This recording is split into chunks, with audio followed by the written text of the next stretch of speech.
I would like to now call on Dr. Ravi Raman, K. Ravi Raman. He is a member of the Kerala State Planning Board with the government of Kerala, and it's a long list of affiliations and achievements, including being part of SOAS in London, and affiliated researcher in the University of Bergen. Over to you, Dr. Ravi Raman. Thanks, Dilip, for your kind words. Thanks, Rajan, for inviting me for this.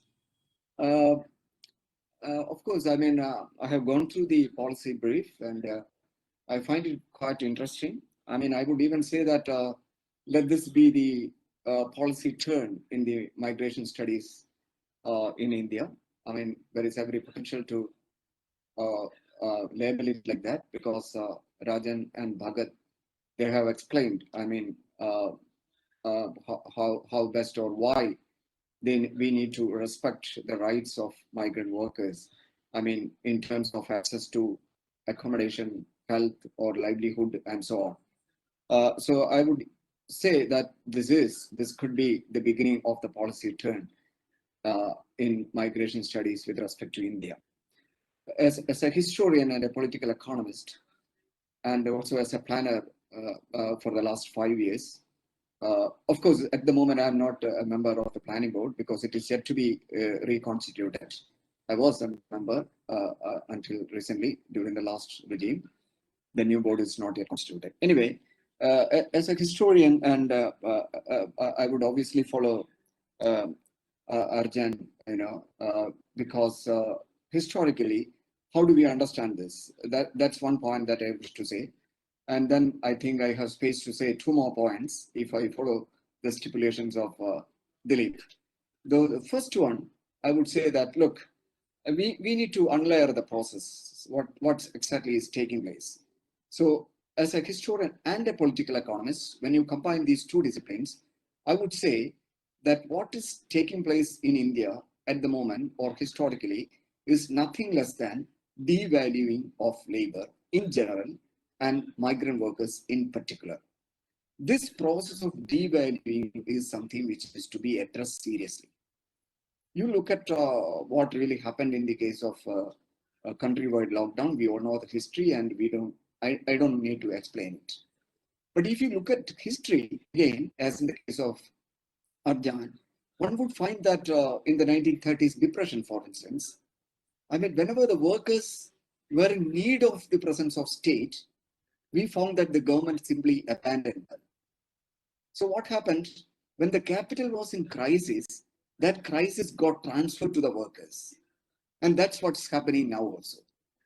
And whenever the capital is in its glory, they refuse to share that glory or that plentiness to the workers. So this dialectics, that is the devaluing of labor whenever they are in crisis, is something which is to be addressed. That is one point that I thought I would highlight. And second point is about the spatial expansiveness that's taking place and whether the spatial expansion that is taking place is inclusive or exclusive. Because if I follow Rajan's statistics, it is so clear that there is a continuous movement taking place even from one urban areas to another urban areas.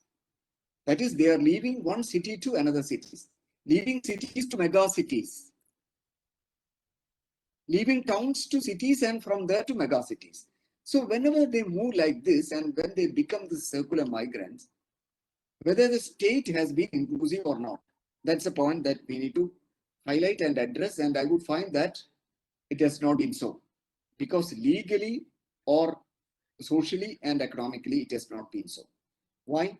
Because we know that legally, several states, their rights were abandoned and their rights, the legal rights were suspended.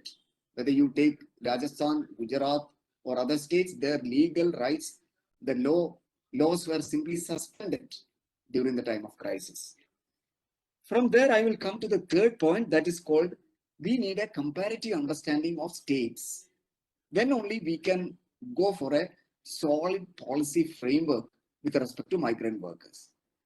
We know that in the case of India under Modi, what really happened was, I have already told you that this was nothing less than devaluing of labor.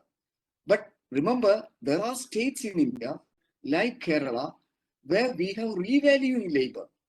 We have been revaluing migrant resources by offering all kinds of access.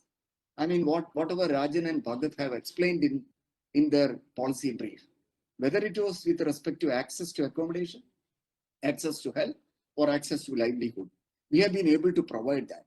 I don't need to explain it further because we have projects like Apna Ghar, we have projects like Awas, we have projects like what is called special care for, for making sure that they are not starved. They were having access to community kitchens. They were having access to public health.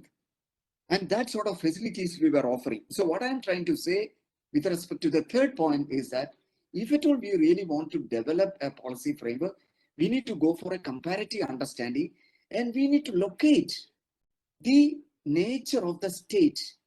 And then only we would be able to say that, look, I would say that, look, the migrants under Modi government is nothing less than migrants under corporate state. Whereas migrants in a state like Kerala is under a social democratic state. So my humble request to this August audience is that we need to go for a higher level of theoretical understanding of what's going on in India or elsewhere. That's point number one. Point number two is that we also need to characterize the state, and then only we will have an understanding of the interactive processes taking place between three agencies, at least between three agencies: the migrants, the employers, and the state. Of course, the point raised by Priya is very important. How the intermediaries come and play their role. That's all there. But these three agencies, how they interact with each other, what sort of collusive deals are taking place. You know what happened in Karnataka when the first lockdown happened? I mean, they just cancelled the trains. They cancelled the trains not because they wanted to, they were concerned of what is called the contagious dimension of this disease. No, it was to protect the interest of predatory capitalism that they cancelled the trains. But at that moment, you know what we did in Kerala? We facilitated 216 trains to move out from Kerala so that at least more than 3 lakh migrant workers were in a position to reach their home. That is a point of difference that we need to locate. I mean, I don't have time to explain it further. So these are some of my concerns, that we need more conceptual clarification of what's going on in India, and we need to address politically and historically. Thank you so much.